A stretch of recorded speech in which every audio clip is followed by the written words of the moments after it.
할렐루야. 오늘 화요 말씀 시간입니다. 오늘 본문의 말씀은 열왕기상 5장 6절, 7절, 8절에 있는 말씀입니다.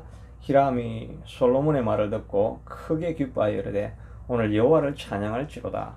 그가 다윗에게 지혜로운 아들을 주사 그 많은 백성을 다스리게 하셨도다 하고 이에 솔로몬에게 사람을 보내어 이르되 당신이 사람을 보내어 하신 말씀을 내가 들었거니와 내 백향목 제목과 잣나무 제목에 대하여는 당신이 바라시는 대로 할지니라.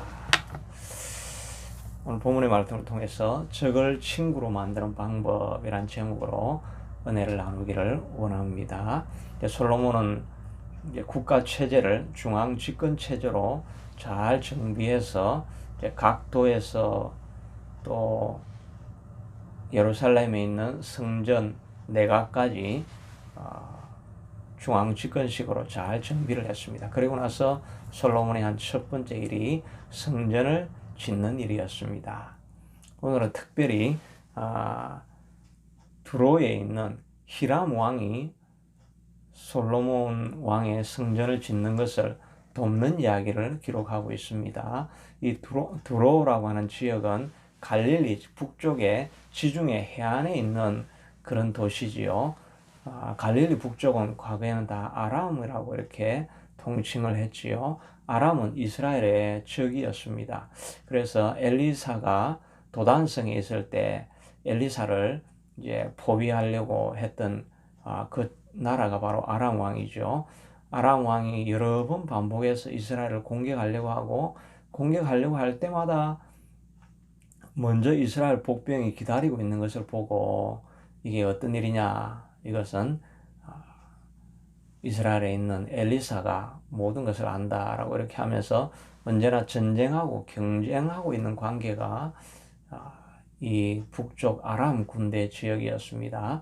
그런데 오늘은 솔로몬이 성전을 짓는다고 하는데 이 두로에 있는 아람에 속하고 있는 이 왕 히람이 너무나 기쁘게 자기가 가진 모든 것, 백향목과 또 잣나무와 모든 것을 공급해주는 그런 모습을 보게 됩니다.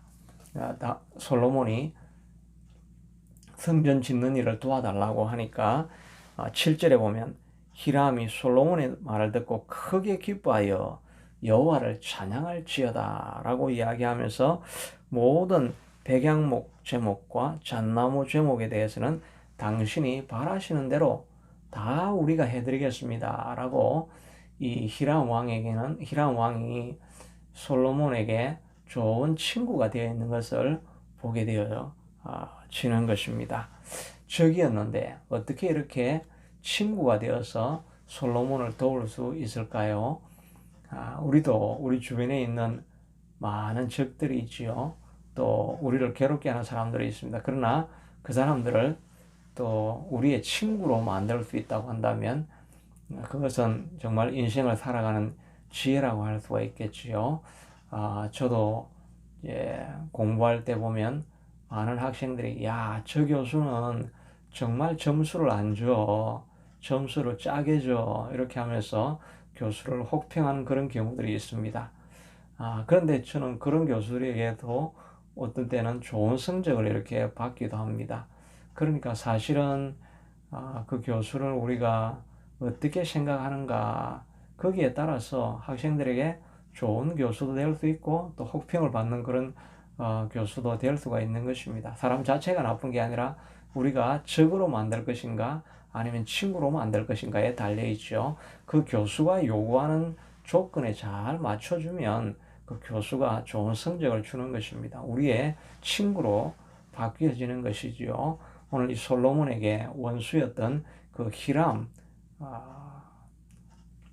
두로 지역에 있는 왕이 친구가 된 모습을 볼 수가 있습니다. 어떻게 이렇게 원수를 친구로 만들 수 있을까요? 첫째는 부모의 쌓아놓은 덕이 있어야 후손이 복을 받을 수 있고 원수도 친구가 되어질 수 있다는 것을 볼 수가 있습니다. 1절에 보면 히람이 솔로몬에게 신하를 보내었는데 이는 히람이 평생에 다윗을 사랑하였음이라고 말하고 있습니다. 솔로몬이 후계자가 되었다는 말을 듣고 이 히람 왕이 사절을 보내게 된 것이죠. 왜냐하면 히람 왕이 다윗을 평생에 사랑하였다라고 이렇게 말하고 있습니다. 다윗이 쌓아놓은 아름다운 덕들이 그 자손에게 아름다운 영향력을 미치는 것을 보게 됩니다. 암몬 왕이 나하스가 죽었을 때에도 다윗은 사신을 보내가지고 그 아들 한운을 에게 애도의 뜻을 표했지요. 그런데 한운이 그것을 의심하고 잘못된 판단을 해서 오히려 전쟁이 일어나긴 했지만 다윗은 이렇게 적국에 있는 왕이 죽었을 때는 진심으로 애도를 표하는 모습을 많이 보게 됩니다. 그 북왕국에 있던 그 장수가 죽었을 때에도 그것을 진심으로 애도를 하는 모습을 볼 수가 있지요. 또 아브넬이 죽었을 때에도 장수가 죽었을 때 그것을 진심으로 애도하는 모습을 볼 수가 있죠. 사울이 죽었고 또 사울과 함께 있던 아들 요나단이 죽었을 때도 그를 정말 원수였지만 진심으로 애도하는 모습을 볼 수 있죠. 형식적으로 애도하는 것이 아니라 정말 백성들에게 활의 노래를 지어서 그들이 얼마나 탁월한 용사였는가 하는 것을 다시 회고하면서 백성들에게 그 노래를 다 부르라고 하면서 금식하면서 사울의 죽음을 애도하는 모습을 볼 수가 있습니다. 원수라도 이렇게 사랑하는 모습을 보이게 되죠. 이렇게 아버지가 많은 덕을 쌓아놓고 의를 베풀어 놓으니까 그 모든 공덕을 그 아들이 누리게 되는 것을 볼 수가 있는 것입니다. 시편에도 보면 내가 어려서부터 늙기까지 의인이 버림을 당하거나 그의 자손이 글씨감을 보지 못했다고 합니다. 그는 종일토록 은혜를 베풀고 꾸어주니 그의 자손이 복을 받는도다라고 말하고 있는 것입니다.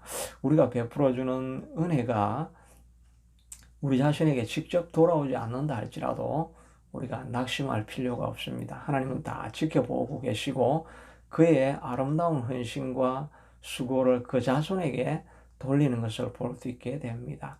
우리가 초대교회, 한국교회 많은 역사 가운데서도 부모가 정말 아름답게 교회를 위해서 헌신하고 때로는 자기의 모든 것을 다해서 성전 짓는데 다 바쳐진 이런 아름다운 이야기들이 많이 있지요.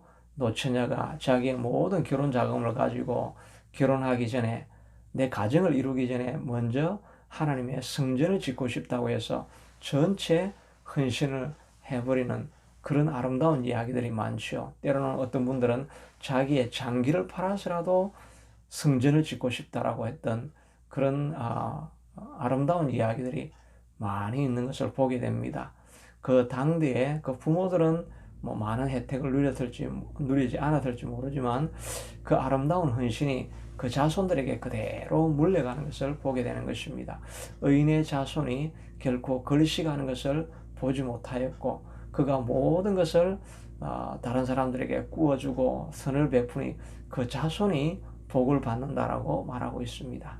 다윗의 아름다운 헌신들이 그 자손이었던 솔로몬에게가 영향을 끼쳐서 솔로몬에게 은혜를 베풀려고 많은 사람들이 돕는 것을 보게 되는 것입니다.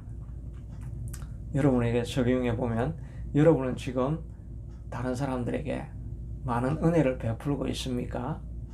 많은 덕을 세워가고 있습니까? 사심없이 남을 위해서 베풀어지는 많은 덕들은 사라지지 아니하고 여러분의 자손에게 하나님이 기억하시고 반드시 보답을 얻게 해주시게 될 것입니다. 둘째는 남을 진심으로 칭찬하고 자신을 겸손히 낮추는 데에서 원수도 친구가 되는 것을 보게 되는 것입니다. 히람이 사신을 보내어서 후계자의 이제 왕좌에 있게 된 것을 내가 축하합니다라고 이야기할 때 솔로몬이 다시 사신을 히람에게 보냅니다. 그래서 그가 성전을 짓고 싶다는 이야기를 쭉 설명을 하고 있는 이야기가 3절에서 6절까지 나오는데 아주 소상하게 기록을 하고 있습니다. 원래 우리 아버지가 성전을 지으려고 했는데 우리 아버지는 전쟁을 많이 해야 됐던 사람이었기 때문에 아직 원수들이 남아있을 때 성전을 지을 수가 없어서 짓지 못하였다고 합니다. 그런데 하나님께서 내 아버지 다윗에게 약속해 주기를 우리 아들이 솔로몬이 왕이 되면 그가 성전을 나를 위하여 지을 것이라고 하나님이 약속해 주셨다고 합니다. 그래서 내가 성전을 지으려고 하오니 저희들에게 나무, 백향목 나무를 좀 보내주십시오. 이렇게 부탁을 하고 있습니다. 사실은 솔로몬이 이렇게 히람에게 이렇게 자세하게 설명을 해서 내가 왜 성전을 지으려고 합니다 라고 하는 이런 이야기를 할 필요가 없습니다. 그런데 이 말 안에 보면 솔로몬의 겸손함이 묻어나고 있는 것을 보게 됩니다. 아무래도 다윗의 친구였으니까 히람은 나이가 많았겠지요. 솔로몬은 아직 갓 20대 젊은 나이였습니다. 그런데 정말 아버지에게 설명을 해주듯이 정말 겸손한 마음으로 자기를 낮추고 자세하게 설명을 합니다. 그리고는 또 마지막에 6절에는 보면 내가 백향목을 부탁을 하오는데 이것은 바로 우리 백성들은 나무 자라는 것을 잘 알지 못하고 당신도 알거니와 우리 중에는 시돈 사람, 두로 사람처럼 벌목을 잘하는 사람이 없습니다. 이렇게 상대방을 높여주지요. 그리고 자신은 부족합니다 라고 겸손하게 자기를 낮추는 모습을 볼 수가 있습니다. 이 겸손한 모습 그리고 남을 세워주는 칭찬하는 모습을 그걸 소리를 들으니까 이 히람의 마음이 완전히 열려져서 정말 벌목만 해줄 뿐만 아니라 백향목뿐만 아니라 오늘 7절에 보면 백향목과 잣나무까지 보내줄 것이고 이 보내주는 방법에 대해서도 자기가 그 지중해로 나무를 잘라서 다 모아가지고 지중해 바닷가에 묶어가지고 뗏목을 만들어서 당신 해안까지 보내줄 테니까 그러면 해안에서 그 뗏목의 나무들을 다 풀어서 성전으로 올라가시면 됩니다 라고 정말 소상하게 자상하게 도움을 주려고 하는 모습을 볼 수가 있는 것입니다. 솔로몬의 겸손함이 사람의 마음을 산 것이지요. 정말 우리도 겸손한 마음으로 남을 배려해주는 이런 마음들이 있어야 될 것입니다. 특별히 나이 드신 분들은 지금 생각해 보면 자녀들이 어떻게 지내고 있는지 또 어떤 생각을 하고 어떻게 살고 있는지 그것이 늘 궁금하지요. 그래서 자녀들이 아버지가 또 부모가 자녀들에게 자주 묻곤 하죠. 그런데 자녀들은 그런 걸 묻는 걸 되게 싫어합니다. 소상하게 부모들에게 알려주고 이런 거를 너무 귀찮아합니다. 근데 부모들은 참 저도 나이가 조금 들어보니까 그런 걸 참 궁금하게 생각하는 경우들이 많이 있는 것 같습니다. 근데 이렇게 솔로몬이 어린 자녀와 같이 히람을 아버지와 같이 소상하게 설명해 줄 때 이 히람의 마음이 정말 흡족한 것이죠. 우리가 부모에게 할 수 있는 효도가 있다고 한다면 그들에게 자주 안부를 묻고 자신의 사정을 자세하게 설명해 주는 이런 배려가 필요한 것입니다. 이런 배려가 사람의 마음 문을 열게 되는 것이지요. 그리고 또 자기를 겸손하게 낮추며 상대방을 당신처럼 나무를 잘하는 나라가 없습니다 라고 높여주는 것, 남을 칭찬하는 것, 이것이 사람의 마음을 여는 비결이라고 할 수가 있죠. 세상 사람들은 다 칭찬에 목말라 하고 있습니다. 줄여 있습니다. 세상의 혹독함 가운데서 누구든지 자기를 밟고 올라가야 되기 때문에 이런 경쟁 사회 가운데 칭찬해주는 진심으로 장점을 말해주는 이런 사람들을 보기가 참 힘들지요. 그런데 이런 칭찬을 진심으로 해주는 사람들의 마음을 들을 때 많은 사람들이 감동하게 되지요. 그래서 자기의 마음을 다 주려고 하는 그런 모습을 볼 수가 있습니다. 하나님도 우리에게 언제나 죄 많은 인생이지만 주님 앞에 나아가면 하나님 우리의 허물과 약점을 꼬집지 아니하시죠. 후회 주시고 꾸짖지 아니하시는 하나님께서 구하는 것을 주시리라고 하지 않습니까? 하나님은 우리를 늘 칭찬하고 격려하시는 분이십니다. 우리도 우리 주변에 있는 사람들에게 끊임없이 이렇게 칭찬과 격려를 아끼지 않는 삶을 살아가면 원수도 또 친구가 될 줄로 믿습니다. 마지막으로 우리가 하나님의 일을 하고 있을 때 원수가 친구가 되는 것을 보게 됩니다. 오늘 이렇게 솔로몬이 히람 왕에게 내가 내 왕궁을 지으려고 하는데 도와달라 이렇게 했다고 한다면 히람이 의심의 눈으로 또 시기의 눈으로 바라보았을지도 모릅니다. 그런데 솔로몬의 마음 가운데 자기의 왕궁을 높이려고 하는 이런 마음이 아니라 하나님의 전을 짓고 싶다라고 하는, 하나님의 일을 하고 싶다라고 하는 이런 소원을 아뢰니까 온 백성의 마음이 또 나라 왕들의 마음이 다 열려지게 되는 것이지요. 우리가 하나님의 일을 하려고 하고 선한 일을 하려고 할 때 정말 알지 못하는 사람들의 많은 도움의 손길들이 찾아오게 되는 것을 보게 됩니다. 우리도 많은 그런 간증들을 듣지 않습니까? 정말 하나님의 전을 세우고 싶었는데 또 가난한 이웃들에게 선교를 하고 싶었는데 아무런 물질적인 자원도 없었는데 그냥 기도하고 하나님의 일을 이루어 드리기를 소원합니다라는 마음으로 기도하고 있을 때 생각하지 못했던 많은 도움들이 찾아왔다는 이야기를 듣지 않습니까? 우리가 하나님의 일을 하려고 하면 하나님께서 사람을 보내주시고 마음의 평화를 심어주신다라고 말하고 있습니다. 12절에 보면 여호와께서 그의 말씀대로 솔로몬에게 지혜를 주신 거로 히람과 솔로몬이 친목하여 두 사람이 함께 약조를 맺었더라.